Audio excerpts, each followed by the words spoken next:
또 복 주셔서 이렇게 아름다운 날에 주의 전에서 하나님을 예배하게 하신 줄 믿습니다. 이 은혜가 우리 가운데 사라지지 않고 식어지지 아니하고 끝까지 불타올라서 정말 하나님께 더 크게 영광이 될 뿐만 아니라 하나님의 돌보심 속에 살아갈 수 있는 우리 모두가 될 수 있기를 주님의 이름으로 축원합니다. 우리 집사님이 기도해 주셨는데 이제 코로나 바이러스로 인해서 사실은 예배 또 교회의 많은 사역에 지장을 받고 있죠. 그나마 이제 우리 교회는 이렇게 어쨌든 이렇게 모이고 또 사역도 일부분 진행을 하고 있습니다만은 염려되어지는 것은 다음 세대예요. 우리 교회 학교가 또 우리 그래도 교인들의 자녀들은 부모님을 따라서 이렇게 교회를 오는데 안 믿는 그런 부모님들이 계시는 그런 아이들은 굉장히 지금 발걸음을 어려워하고 또 오기 힘들어하는 그런 상황 가운데 있습니다. 그래서 제가 문득 기도하다가 이런 생각이 들었어요. 우리가 빨리 코로나 바이러스가 종식되어지고 사라져서 모든 것들이 정상적으로 활동되어지고 움직일 수 있도록 그렇게 기도하는 것도 필요하지만 어쩌면 하나님께서 지금 우리에게 원하시는 것은 그럼에도 불구하고 이런 상황 속에서도 우리의 신앙을 지켜내고 믿음을 지켜낼 수 있는 믿음의 전사들을 길러내라고 말씀하고 계시는 것은 아닌가, 이런 생각이 들게 되어졌어요. 그래서 이게 다 그냥 빨리 종식되어져서 그냥 이렇게 원활하게 모든 것들이 움직여지는 것도 물론 필요하고 중요하지만 이 어려운 시기에 우리의 믿음을 더 단단하게 훈련시키고 그리고 우리가 잘 배워서 이런 상황을 어떻게 뚫고 나갈 수 있는 그런 믿음이 우리에게 필요하지 않는가, 이런 생각을 해보게 됩니다. 여러분들이 이제 기도하실 때도 하나님 코로나 이 바이러스 빨리 없어지게 해주십시오 이렇게도 기도하시겠지만 이런 상황 속에서도 정말 믿음으로 오히려 지켜낼 수 있는 믿음의 다음 세대가 잘 세워지고 길러질 수 있도록 또 우리 자신이 그런 사람이 될 수 있도록 그렇게 기도해 주시면 감사하겠습니다. 1918년에요 충북 충주에서 태어난 한 사람이 있는데 이름이 권태응이라고 하는 분입니다. 이분은 독립운동가이었기도 했고 그리고 시인이기도 했습니다. 물론 1951년 33살의 나이로 예수님과 똑같은 나이죠. 그렇게 죽기는 했습니다만은 그래서 사실은 이렇게 많은 시인임에도 불구하고 많은 시를 만들어내는 그런 시간은 좀 부족했어요.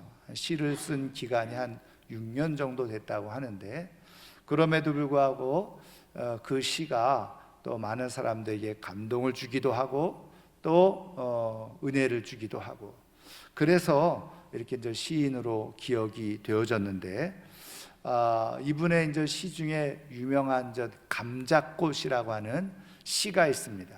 어린아이의 동요로도 제작이 되기도 하고 저도 가보지는 않았습니다만은 충북 충주에 이 분의 그 기념관에 가면은 시비가 세워져 있는데 이 시비에도 대표적인 시로 이 감자꽃이라고 하는 시를 거기에다가 써놓았다는 거죠.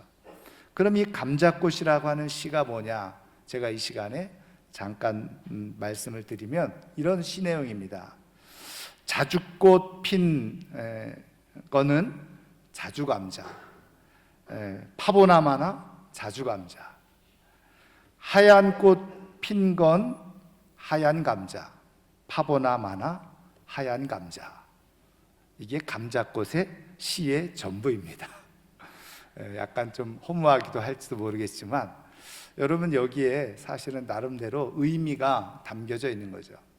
여러분 조금 조심스러운 말이기도 합니다만은 우리 옛말에 그런 말이 있잖아요. 씨도둑질은 못한다, 이런 말이 있습니다. 그 얘기는 뭡니까?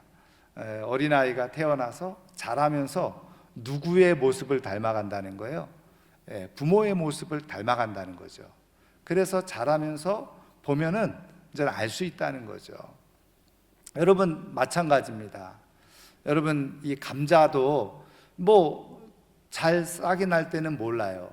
근데 거기에서 꽃 피는 게 바로 자주꽃을 피면은 그건 자주감자고, 하얀 꽃을 피면 하얀 감자 씨가 거기에 심겨져 있다는 것을 의미하는 것이죠.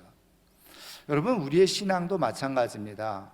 우리가 예수 그리스도를 믿고 하나님을 아버지로 우리가 믿고 있다 이렇게 얘기를 할 때, 우리가 예수 그리스도를 믿을 때 그 믿음의 고백 속에서 바로 하나님의 영이시고 예수님의 영이신 성령께서 우리 안에 내주하고 계신다고 그렇게 우리는 믿고 있잖아요.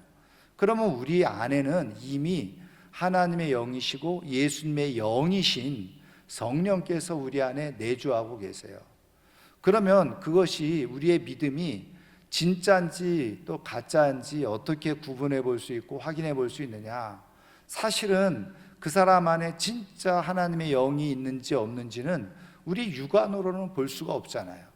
그런데 말씀드린 것처럼 이 씨는 나중에 뭐 열매라든지 꽃으로 그것을 우리가 분별해 볼 수 있는 것처럼 마찬가지라는 거예요. 우리의 신앙도 그 사람이 진짜 예수 그리스도의 영으로 말미암아서 참된 믿음을 가지고 있는 사람인지 아닌지 그것을 우리가 구분해 볼 수가 있다는 거죠. 그러니까 그 사람 안에 있는 진짜 예수님의 영이 있는지 없는지까지는 우리가 잘 몰라요. 알 수가 없어요. 그거는 오직 하나님만이 아시는 거예요. 그럼에도 불구하고 어느 정도 우리가 조금 구별해 볼 수 있고 분별해 볼 수 있는 것은 뭐예요? 그 정말 예수님의 그 생명의 성령의 씨가 그 안에 있으면요, 시간이 지나면서 자동적으로 보여지게 되어지고 나타나게 되어진다는 거예요. 성경은 그것을 우리에게 끊임없이 말씀해 주고 계시죠. 그래서 여러분들 우리가 분별할 때 무엇으로 분별하라는 겁니까? 나타나는 삶의 열매를 보고 구분해 볼 수 있다, 그렇게 말씀해 주고 있잖아요. 자, 그렇다고 한다면 정말 예수님의 영으로 거듭나서 참 믿음을 가지고 있는 사람들에게는 어떤 모습이 나타나느냐 하는 것입니다. 물론 성경에는 그런 모습들을 다양하게 여러 가지 모습으로 우리에게 설명해 주고 있습니다만은, 오늘 우리가 읽은 본문 말씀 속에서 정말 하나님의 영으로 예수 그리스도의 영으로 참된 믿음을 가지고 있는 사람들에게 보여지고 나타나는 모습, 현상이 하나가 있는데 그것이 뭔지를 우리에게 말씀해 주고 있죠. 그러면 그것은 무엇이냐? 오늘 말씀의 내용을 가만히 살펴보면 이 내용이요, 이제 이 아람 군사들이 우리가 지난 시간에까지 살펴본 것처럼 이렇게 엘리사를 잡으려고 왔잖아요.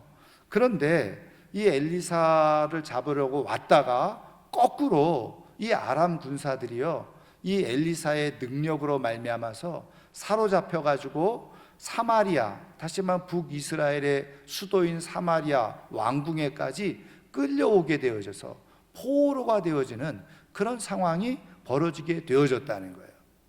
근데 오늘 말씀에서 우리가 읽으면서도 볼 수 있는 것처럼 포로로 붙잡아왔던 이 아람 그 군사들을 이 엘리사와 또 왕이 어떻게 했다는 거예요? 떡과 물로 배불리 먹여주고 다시 이 군사들을 그 아람으로 돌려보냈다고 하는 내용이 오늘 우리가 읽은 말씀의 내용인 거죠.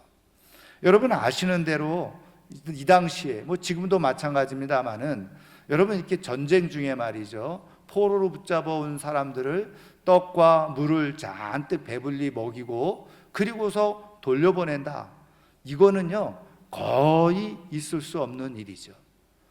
여러분 지금 이런 상황 속에서 엘리사가 이렇게 할 수 있었느냐? 사실은 인간적인 생각을 가지고 보면은 이렇게 해서도 안 되고 할 수도 없는 일이에요. 여러분 지금 이 사람들은 어떤 사람들이에요? 엘리사를 잡아 죽이려고 왔던 사람들이잖아요.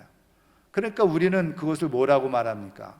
대적이라고 말하고 대적자라고 말하기도 하고 또 원수라고도 말할 수가 있잖아요.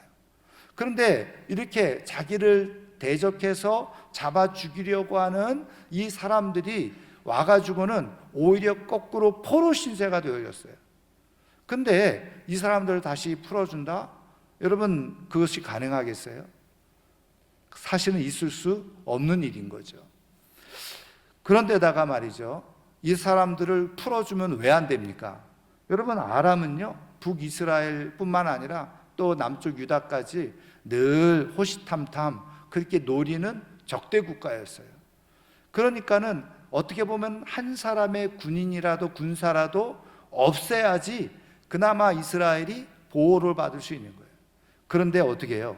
그냥 돌려보내는 것도 아니고 심지어는 떡과 물을 배불리 먹이고 그리고 돌려보낸다는 거예요. 그럼 나중에 이 사람들이 다시 진짜 힘을 얻어가지고 더 큰 군사력을 가지고 공격해 오면 어떻게 되겠습니까? 이 얼마나 불행한 일이 되겠어요. 그런 의미에서 보면요, 사실은 엘리사가 지금 이 사람들에게 떡과 물을 주어서 다시 돌려보내도록 결정하기란 쉬운 일이 아닌 거예요. 이 사람들을 성경대로 때로는 하나님께서 아주 진멸해버리라고 말씀하시는 그런 경우도 있습니다만은 진멸, 거기서 처형시키지는 않기는 하더라도 어떻게나 할 수 있어요. 그들이 전리품이 되어져서 그들을 그냥 노예로 그렇게 얼마든지 사용해도 그 당시에는 아무런 문제가 되어지지 않는 상황이었단 말이죠. 그런데 말씀에 나와 있는 것처럼 엘리사는 왜 이들에게 떡과 물을 주고서 그리고서 배불리 먹이고 다시 아람으로 돌려보냈냐는 거예요. 여러분, 우리가 성경을 보면서 늘 아는 것처럼 물론 오늘 성경에는요, 엘리사가 왜 그렇게 이들에게 호의를 베풀었는지 그 이유에 대해서는 아무것도 설명해 주고 있지는 않아요. 그리고 엘리사가 어떤 의도에서 이렇게 했는지도 말씀해 주고 있지는 않아요. 그런데 여러분, 우리가 성경을 그래서 통전적으로 본다고 하는데, 여러분, 엘리사가 이렇게 행동했을 때 이것이 단순히 그냥 엘리사의 개인적인 생각과 감정과 호의를 가지고 이렇게 한 것은 아니라는 것을 우리는 성경을 보면서 잘 알 수 있죠. 물론 생략되어져 있지만 엘리사가 이렇게 결정하고 판단하고 선택했을 때는 바로 엘리사에게 하나님께서 무엇인가 말씀하신 것이 있었기 때문에 그렇다는 거예요. 아니면은 엘리사는 이미 하나님의 성품을 알고 하나님과 소통하는 자였기 때문에 하나님께서 뜻하시는 바가 무엇인지를 알았고 지금 이렇게 결정하고 행하게 되어진 것이죠. 그렇다고 한다면 여러분, 하나님은 지금 이런 상황 속에서 엘리사에게 무엇을 말씀하셨을까요? 당연히 지금 이 떡과 물을 주어서 풀어주도록 말씀해 주신 거잖아요. 하나님이 그렇게 말씀하셨으니 엘리사가 그대로 순종한 거예요. 근데 여러분, 아무리 하나님의 말씀을 잘 순종하는 선지자라고 할지라도 여러분, 지금 이런 상황에 딱 부딪혀 있을 때 하나님께서 말씀하시는 것을 네, 알았습니다, 즉각적으로 순종하기란 쉽지 않았을 거예요. 왜요? 말씀드린 것처럼 이들은 엘리사를 잡아 죽이려 온 사람들이잖아요. 그리고 엘리사를 잡아 죽일 뿐만 아니라 조국 이스라엘을 다 지금 무너뜨리려고 하는 그런 의도를 가진 그런 사람들이잖아요. 그런 사람들을 그대로 놓아준다, 이건 쉬운 일이 아닌 거죠. 그러면 어떻게 엘리사가 지금 이 하나님께서 말씀하신 대로 순종할 수 있었느냐? 우리가 이제 힌트를 조금 말씀해서 찾아볼 수 있는데요. 여러분, 23절 말씀 보세요. 자, 23절 말씀 우리 다 같이 한번 읽어볼까요? 왕이 위하여 음식을 많이 베풀고 그들이 먹고 마심에 놓아 보내니 그들이 그들의 주인에게로 돌아가니라. 이로부터 아람 군사의 부대가 다시는 이스라엘 땅에 들어오지 못하니라. 아멘. 여기에 지금 마지막 후반절에 어떻게 보면은 지금 엘리사가 이렇게 결정하고 선택하게 되어지는 아주 작은 동기, 그것을 표현해 주고 있는데 이로부터 아람 군사의 부대가 다시는 이스라엘 땅에 들어오지 못하니라. 여러분, 하나님께서 지금 엘리사에게 야, 이 사람들 포로로 잡아두지 말고, 이 사람들 죽이지 말고, 또 이 사람들 노예로 삼지도 말고, 야, 너희들이 잘 대접해서 다시 돌려보내라. 하나님께서 이런 마음에 감동을 주셨겠죠. 그랬을 때 엘리사가 이 사람들이 다시 돌아가면 또 우리를 괴롭히는 그런 원수들이 될 텐데, 아니 하나라도 없애야지 우리나라가 안전하고 나도 보호를 받고 뭐 문제가 없지 않겠습니까? 엘리사가 그렇게 하나님 앞에 반응할 수도 있었겠죠. 그런데 하나님께서 또 이렇게 말씀하시는 거예요. 그래, 그러면 만약에 너희들이 이 포로들을 다시 돌려보내게 되어지면 다시는 이들에 의해서 이 나라가 그렇게 침범당하지 아니하도록 내가 그렇게 보호해 주마, 지켜주마.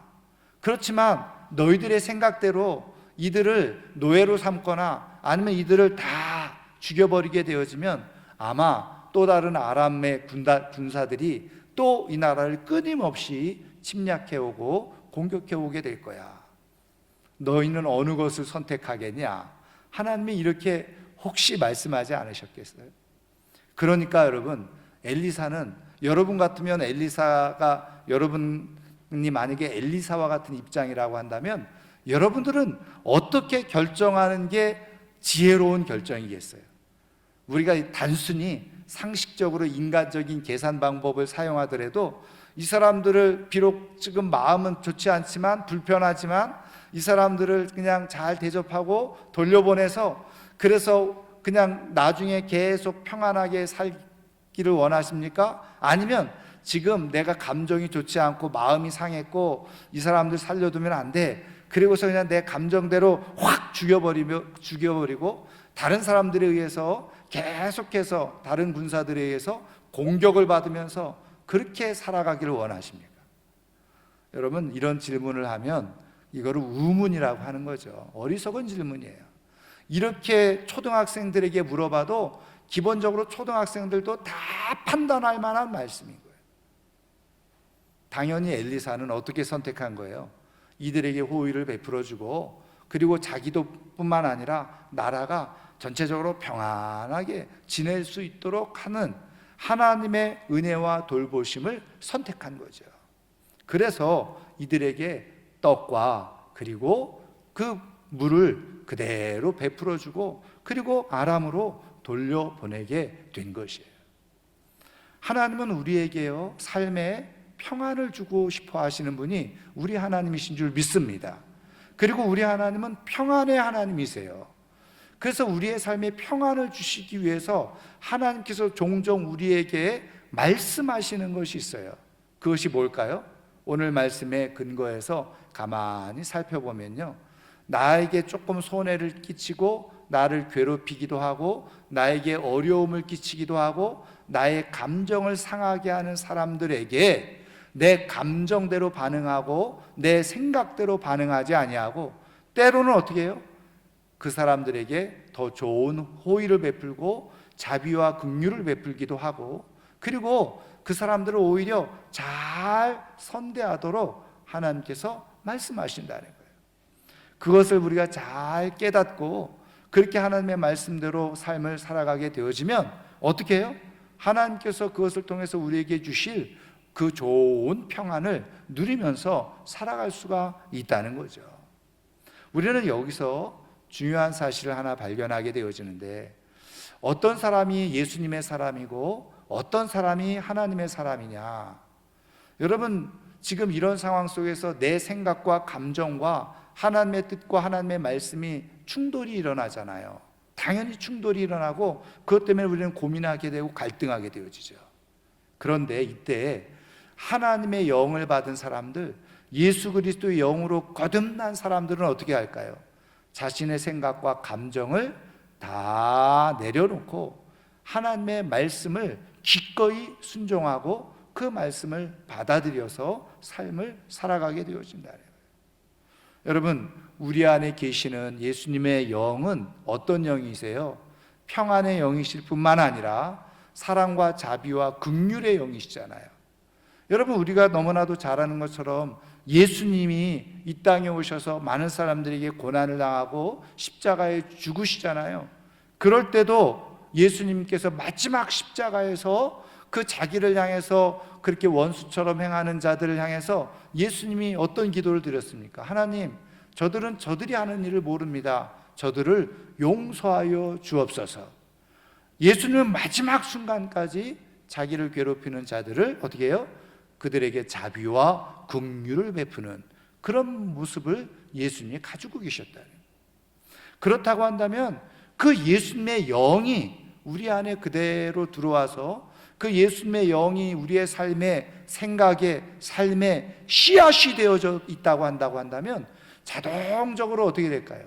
때로는 나를 힘들게 하고 고통스럽게 하고 괴롭게 하고 또 내 마음을 상하게 하는 사람들, 그런 사람들에게 정말 예수님께서 보여주셨던 것처럼, 그리고 하나님께서 우리에게 평안을 주시기 위해서 말씀하시는 것을 잘 듣고 내 감정을 따라 행하지 아니하고 하나님의 말씀을 따라 자비와 관용을 베풀면서 삶을 살아간다는 거예요. 물론 우리가요, 완전한 그런 모습을 가질 수는 없어요. 그러면서도 내 마음 한편으로는 불편하기도 하고 힘들 수도 있어요. 그럼에도 불구하고 내 안에서 성령께서 자비를 베풀어라, 관용을 베풀어라, 용서해 주어라. 오히려 네가 마음을 아프게 하고 힘든 사람일수록 네가 더 많이 잘 도와줘라, 이렇게 말씀하시는 것을 그대로 듣고 내 감정을 내려놓고 순종하게 되어질 때 그 사람이 바로 예수님의 사람이요 하나님의 사람일 뿐만 아니라 그것을 통해서 하나님은 어떻게 해요? 우리의 삶에 아름다운 평안을 우리에게 주신다는 사실이에요. 여러분, 우리가 성경을 보면 이런 모습을 가지고 살았던 사람들이 허다하게 있다는 것을 우리는 잘 알고 있죠. 여러분, 대표적으로 요셉 어땠습니까? 형제들에 의해서 자기의 인생이 완전 뒤죽박죽 됐잖아요. 한 번도 겪어보지 못했던 노예 생활, 감옥 생활을 하게 되어지잖아요. 그런데 그 요셉이 나중에 형들을 만났을 때 악감정을 품고 보복을 하고 복수를 하나요? 그렇지 않았잖아요. 여러분, 이미 요셉에게는 어떻게 해요? 하나님의 영이 있었던 사람이었고 이미 예수 그리스도의 영이 있었던 사람이었기 때문에 그런 것이에요. 그래서 우리는 요셉을 어떻게 해요? 예수님의 그림자다, 모형이다, 이렇게 우리는 얘기를 하고 있는 거죠. 요셉만 그랬습니까? 여러분, 우리가 너무나도 잘 알고 있는 다윗은 아무 잘못도 없음에도 불구하고 사울 왕에 의해서 그냥 쫓기는 신세가 됐잖아요. 도망자 신세가 되어졌잖아요. 그런데요, 다윗이 동굴에 숨어 있을 때 두 차례나 사울 왕을 직접 보복할 수 있고 죽일 수 있는 기회가 주어졌어요. 그리고 심지어는 주위에는 그 군사들이 말이죠, 바로 이때가 하나님의 때입니다 그러면서 다윗이 사울을 죽이도록 그렇게 종용하고 있었을 때였어요. 여러분, 사람들이 말이죠, 바로 이때가 보복의 때야, 그리고서 이야기를 하면 우리는 솔깃하잖아요. 그런데 잘 아는 것처럼 다윗에게는 어떻게 해요? 하나님의 영이 있었고 예수 그리스도의 영이 있었던 사람이었잖아요. 그러니까 다윗이 하나님의 말씀을 기억하면서 뭐라고 말합니까? 내가 하나님으로부터 기름 부음 받은 종을 내 손으로 해할 수 없노라고 그렇게 고백하고 선포하잖아요. 그리고 자비와 긍휼과 관용을 그때 베풀어 주는 것을 보게 되어져요. 여러분, 하나님의 영이 있고 예수 그리스도의 영이 있는 사람들은요, 정말 중요한 순간에 하나님께서 말씀하시는 그 말씀을 따라서 내가 정말 피해를 입기도 하고 손해를 보기도 하고 감정의 상처를 받기도 했지만 하나님께서 그 순간에 마음속에서 용서해줘라, 관용을 베풀어라, 그리고 긍휼을 베풀어라, 그 사람에게 오히려 떡과 물을 더해줘라, 이렇게 말씀하시는 것을 그대로 듣고 내가 아직 감정적으로 처리는 되어지지 않았다고 할지라도 그 말씀을 그대로 따라서 순종하는 사람, 그래서 하나님께서 주시는 평안을 누릴 수 있는 사람, 그 사람이 진짜 예수 그리스도의 사람이라는 거예요.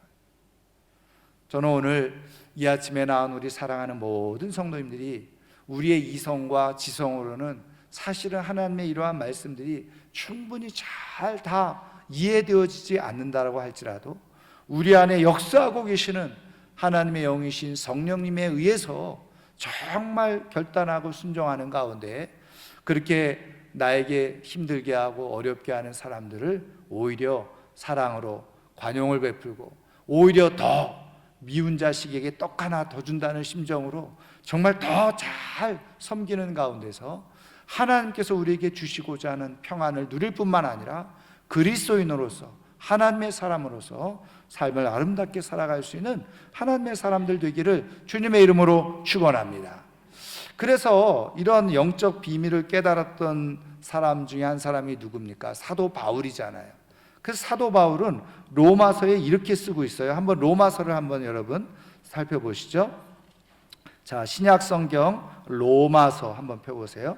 257페이지입니다. 신약 성경 로마서 12장. 조금 길지만 17절부터 21절까지입니다. 한번 같이 살펴볼까요? 자, 우리 한 목소리로 크게 한번 같이 읽겠습니다. 아무에게도 악을 악으로 갚지 말고 모든 사람 앞에서 선한 일을 도모하라.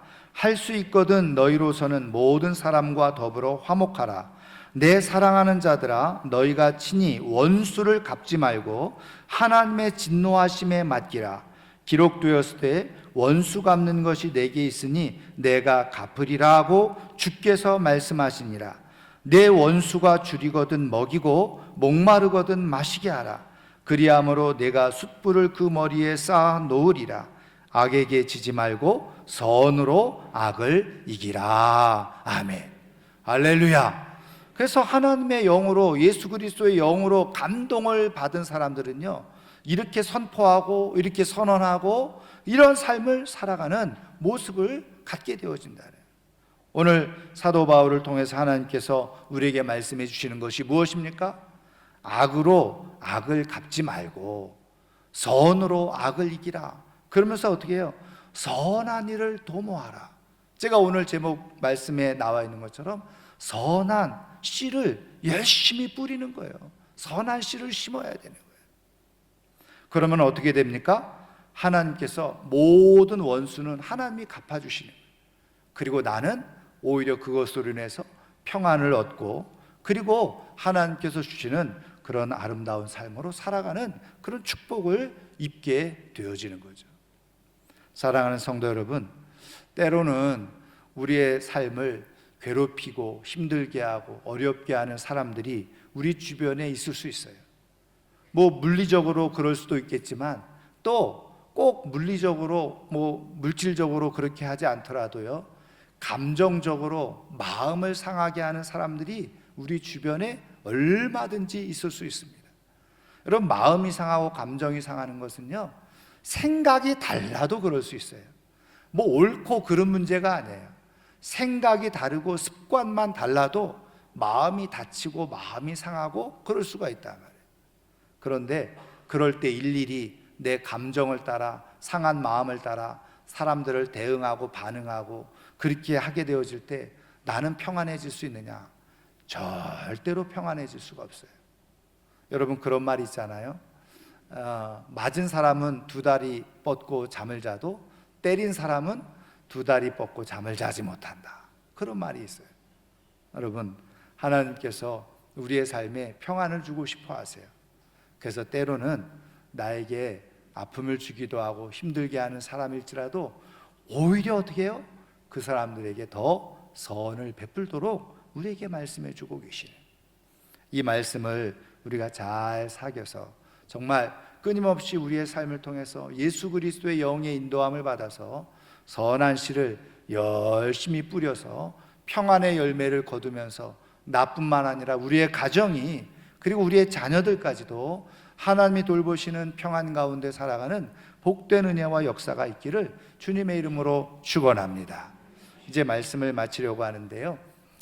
뉴욕 타임즈라고 하는 미국이죠. 유명한 신문이 있는데 거기에요. 모린 도드라고 하는 아주 유명한 여자 기자가 있다고 합니다. 근데 이 모린 도드가 아주 탁월한 기자예요. 그리고 비평적인 기자로서 비평적인 글들을 많이 쓰기도 하고, 그래서 기자로서의 상도 많이 받기도 했는데, 여러분 잘 아는 부시 대통령 그 기간에도 끊임없이 그 부시 정부가 행하고 있는 것에 대해서 날카롭게 비판을 하기도 하고, 때로는 심지어는요 인신 공격도 서슴지 않았던, 그래서 그 당시에 부시 대통령을 향해서는 사람이 허풍쟁이다, 거짓말만 하고 뻥만 치는 사람이다, 대통령을 향해서 그렇게 글을 쓰기도 하고, 그 당시에 부통령이었던 딕 체니 부통령에게는 아주 사람이 아주 폭력적이다, 그러면서 그 사람은 총잡이다, 그러면서 아주 비판적인 글을 많이 썼던 사람. 그래서 이 백악관에서 제일 골치 아픈 이 백악관의 원수 같은 그런 기자 1호를 꼽으라고 하면 바로 이 모린 도드라고 하는 여기자를 꼽았다네요. 그러니까는 그 백악관에 있는 관계자들이 이 기자만 나타나면 다들 멀리하고 가까이 하지 않는 거예요. 왜요? 조금만 뭐 틈이 보이면 그냥 그런 비판적인 기사들을 다 실어내고 그냥 백악관의 얼굴에 똥칠을 하니까, 그러니까는 그냥 자꾸 외면하죠. 그럼에도 불구하고 어떻게 해요? 어쨌든 대단한 기자니까 한 번은 이제 이 부시 대통령이 그 외국을 그 중동 지역을 이렇게 나라들을 순방하게 되어지는데, 거기에 바로 이 뉴욕 타임즈 대표 기자로 이 여기자가 같이 동행하게 되어진 거예요. 그러니까 그냥 관계자들이 다 완전 조심을 하면서 저 여기자에게 틈을 보이지 않으려고 애를 쓰는데, 웬일입니까? 이 모린 도드라고 하는 기자가 이스라엘에 이제 도착해서 얼마 되지 않아서 갑자기 심하게 배를 앓는 거예요. 그렇게 이제 고통을 당하고 또 거기 병원에서 치료를 받고 해도 잘 이게 치료가 되지 않는 거예요. 그러니까 그때 부시 대통령이 지시를 해가지고 대통령의 주치의에게 그렇게 그 치료를 받도록 그렇게 허락을 해준 거예요. 근데 이 여기자가 그거를 다 거부한 겁니다. 그런데 시간이 지나면서 괜찮아져야 되는데 상황이 더 어려워지는 거예요. 그래서 그냥 그러면 중단하고 취재 중단하고 돌아가지는 않고 그냥 끙끙거리면서 쫓아다니는 거예요. 그래서 쿠웨이트, 바레인 이렇게 나라들을 거치면서 더 상황이 심각해지는데, 그래서 할 수 없이 어떻게 해요? 그냥 주치의의 도움을 받게 된 거죠. 그래서 주치의의 도움을 받아서 치료를 받는데, 돌아오는 데까지 심지어는 이 부시 대통령이 자기의 전용기에서 끝까지 치료를 받으면서 올 수 있도록 그렇게 배려를 해줬다는 거죠. 그리고 도착해서 이제 이 몸이 완쾌되어지고 그리고 회복되어지고, 그래서 쓴 글이 뭐냐? 부시 대통령은 멋지고 인정이 많은 사람이라, 그렇게 글을 쓰게 되어지고, 그리고 부시 정부에 대해서 호의적인 그런 모습으로 사람이 바뀌어지는 일이 일어나게 되어졌다는 거예요. 여러분, 우리 주변에 나를 힘들게 하고 어렵게 하는 사람들이 분명히 있습니다.